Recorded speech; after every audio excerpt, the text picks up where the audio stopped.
Sure is a lot of shiny stuff under here, but I'm going to have to yank it all out. I'm up under the Hummer H2 again, and it turns out the torque converter has almost certainly gone bad. It's only been in here 2 to 3 years, the transmission itself. On a previous video, you saw me do a conversion from a 4L60E, which is incredibly light duty and surprising that they would put in one of these Hummer H2s. I did a conversion to a 4L80E, went to some 3/4 ton parts. There's a whole series on it that explains how I did it. But as of right now, I was driving recently, let's say, and it started seeming as if the forward gears, it almost went into a limp mode, like you know how it goes into second and stays? I got it home and realized that it would not go into reverse. And I'm not talking you put it into reverse and then it does like a 4L80, how you put it in reverse and it doesn't want to grab. It was like it was in park. And in reverse, when you hit the gas, it was as if you had your foot firmly on the brake and the gas, doing that little revving up thing and holding it against the torque converter. So I called my transmission guy back, and he said, man, it sounds like the torque converter went. And I said, well, it was new a couple years ago. And he says, well, they do go. So the whole 4L80E is coming out. Transfer case and everything. I mean, this was a huge project to do. But it's coming out, and I'm going to kind of kill two birds with one stone on this project. I changed out some freeze plugs on the front of this 6.0 LQ4 engine, and I couldn't get it out of my brain. I was like, you know, if the front ones are bad, the back ones are almost bad. So at least I've convinced myself that this is a good thing, because I'm going to be taking out the freeze plugs on the back of the engine too, swapping out everything. I put a new crankshaft main seal, that plate. I did all that stuff when I did the transmission, but here goes nothing. Gonna get back up under here and take out every single thing. I've also noticed some other stuff I'm gonna swap out. As you can see, that mount right there is totally smoked, so that'll be put in there new. I've put a lot of money in this truck, but it rewards me by the 9.1 miles per gallon. Yeah, you'll see new tires too. Crazy tread. As soon as I put the new ones on, it immediately broke. Just like clockwork. Just a quick refresher. This is a first year H2 2003. 6 liter, about 180,000 miles. The 4L60E replaced with a 4L80. 3-inch lift, front end suspension components and steering all new.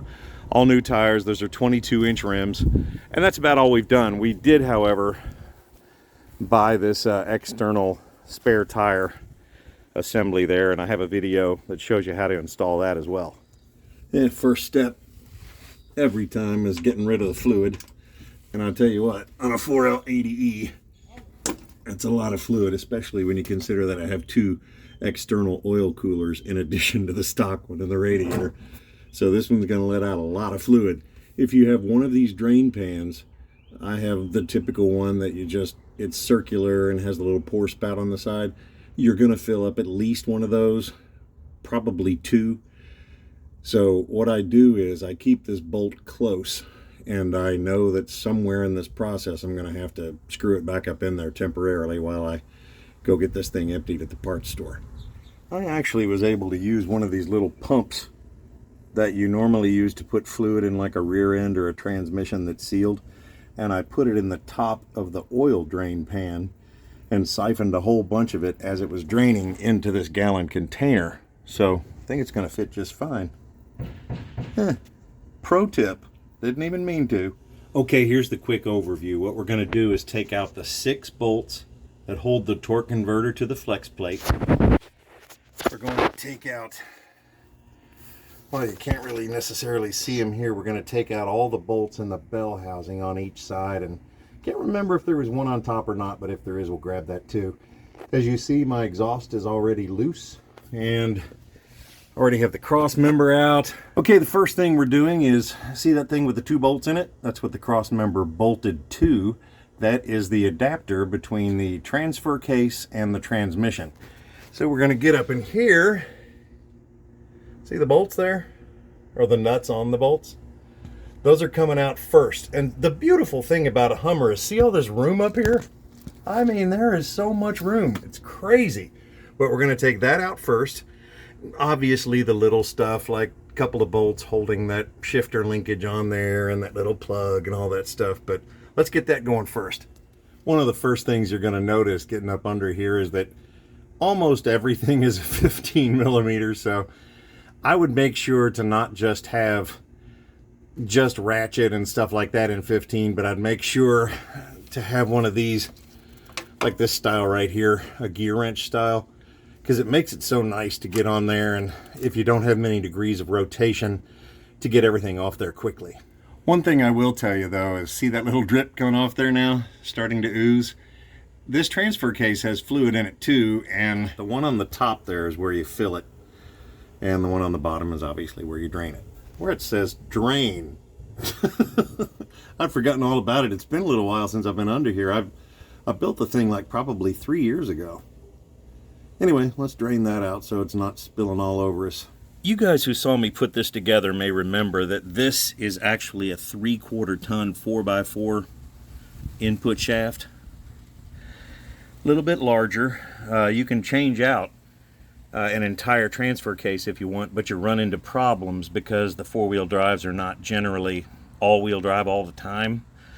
So the thing to do is use your existing transfer case and change out to that 3/4 ton / 4L80E input shaft. Now admittedly this is a really difficult part because you're dealing with several different things here. You're getting all the little lines off, you're getting the bolts loose, and now you have an entire transmission with an attached torque converter that's all very heavy, very awkward. And honestly, this is the time when, if you could, it would be really cool to have a friend helping. Hi. Slick gonna help me get this out of here. He already got that top bolt. If you're looking at it like a clock, there's a bolt that's about 10 to 11, and that thing had to be taken loose. So now he and I, this time we're gonna try to balance the entire contraption on the exhaust. I'm gonna put the jack on there, and you'll see at the end of this, I'm pretty sure I don't want to record it for you know, for the attorneys, because your attorneys may have some really good proof of how I lost your life or your arm. You made me sign this waiver. What was that all about? Nothing. Let's start. Gonna get the jack.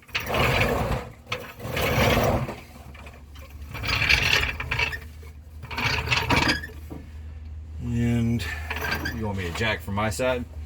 what? It'll barely get there. All right, so what we're doing now is that pry bar, we're going to pull the bell housing away from the engine, and I'm going to the front of the truck.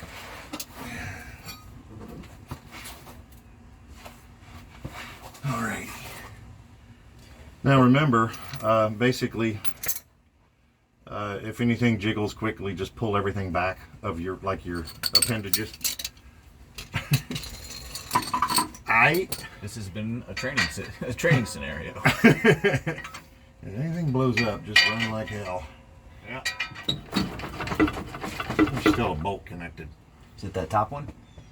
It was loose. I mean, it's on. I know what it was. That last one you took off, it was just a nut. It wasn't a whole bolt, was it? No. It was a bolt. Yeah, it was the bolt, like you're saying. Oh, it was the whole bolt. Yeah, I just took the nut off the top of it. Did you notice there's a little wire bracket there? Somewhat, yeah. Yeah, I just moved that, and now there is a bolt behind that. Yeah, I just removed that because if you look at that exact spot, you'll now see that there's like the bolt is still in there, and there's a nut on the back of it. Okay. Because that one remaining bolt has a little wire harness tab that holds everything into place. Okay. It's already sitting on the jack now, and we wanted to make it so it was just close but not touching. Yeah. And what we're going to do, as this pulls back, we have this much room between here and here. The whole contraption's going back that far, trying to keep it flat. Okay. And then it's going to be precarious trying to get this off here, because these are heavy. Right. And they're heavy when they don't even have fluid in them yet, and there's not a wasp flying around my head. But, oh, I hate that guy. I think his name's Earl. Earl, don't you beat. We've gone over this, Earl. Do not show up while we're messing with the H2. All right, ready? You just basically don't want it to fall. But once again, if it looks like it's going to land on you, just pull arms out of the way. Because it's heavy. This has been your training montage for shot.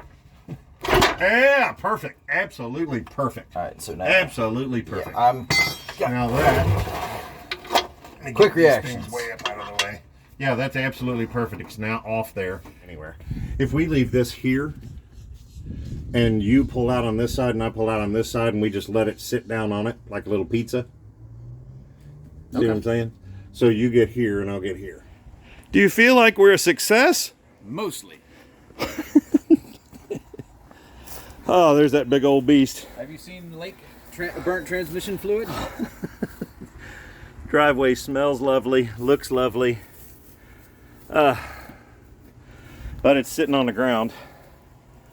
And now to take it to get figured out. I'll call that progress. Transfer case in the back, transmission in the plastic, torque converter, which is out of warranty. Let's go take them to their respective shops.